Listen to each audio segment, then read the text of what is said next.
மீண்டும் அதிமுகவில் ஓபிஎஸ், சசிகலா, எடப்பாடி பழனிசாமி வீட்டில் நடந்த மிகப்பெரிய கலவரம். அதிமுகவின் முன்னாள் அமைச்சர்கள் சி.வி. சண்முகம், தங்கமணி, வேலுமணி, செங்கோட்டையன் இவர்கள் அனைவரும் எடப்பாடி பழனிசாமி வீட்டில் நடைபெற்ற ஆலோசனை கூட்டத்தில் கடுமையான எதிர்ப்புகளை கனத்த குரலுடன் எடப்பாடி பழனிசாமி அவர்களை எதிர்க்கின்ற காணொளிகள் இணையதளங்களில் வெளியாகி பெரும் பரபரப்பை ஏற்படுத்தியிருக்கிறது.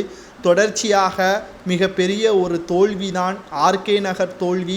2014 மக்களவை தேர்தலில் அதிமுக தோல்வி, 2021 சட்டமன்ற தேர்தலில் தோல்வி, உள்ளாட்சி தேர்தலில் தோல்வி, தற்பொழுது சமீபத்தில் நடந்து முடிந்த 2024 மக்களவை தேர்தலிலும் மிகப்பெரிய ஒரு படுதோல்வி அதிமுக அடைந்திருக்கிறது என்றால், தலைமை பலமாக இருப்பதை விட தொண்டர்கள் ஒற்றுமையாக இருந்தால் மட்டும்தான் இது சாத்தியமாகும்.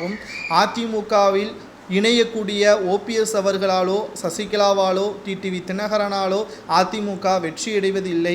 ஆனால் அதிமுகவின் தொண்டர்கள் ஒற்றுமையாக இருந்தால் மட்டும்தான் வெற்றி அடைவதற்கான வாய்ப்புகள் இருப்பதாக செங்கோட்டையன் அவர்கள் தெள்ளத் தெளிவாக கூறியிருக்கிறார். ஒன்று மட்டும் நாம் மனதில் வைத்துக்கொள்ள வேண்டும். அதிமுக என்பது சாதி ரீதியாகவோ, மத ரீதியாகவோ, குடும்ப ரீதியாகவோ வளர்ந்த கட்சி கிடையாது. புரட்சித் தலைவர் எம்ஜிஆர் அவர்கள் மக்களுக்காக தொண்டர்கள் மூலமாக நன்மை செய்யக்கூட வேண்டும் என்பதற்காக தொடங்கிய கட்சிதான். அன்று திமுகவில் இருந்து எம்ஜிஆர் அவர்கள் நீக்கப்பட்டு வெளியே வந்தவுடன் ஒரே ஒரு எம்எல்ஏவை வைத்துக்கொண்டுதான் அதிமுகவை தொடங்கினார் எம்ஜிஆர் அவர்கள்.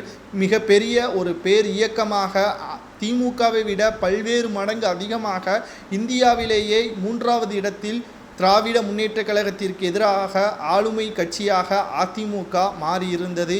ஆனால் அதிமுகவின் தொண்டர்கள் தற்பொழுது ஒற்றுமையாக இல்லை என்பதை செங்கோட்டையன் அவர்கள் தெள்ளத் தெளிவாக பேசியிருப்பதுதான் ஒட்டுமொத்த அதிமுகவிற்கும் மிகப்பெரிய பேரிழப்பாக அமைந்திருப்பதாக செய்திகளையும் நம்மால் பார்க்க முடிகிறது.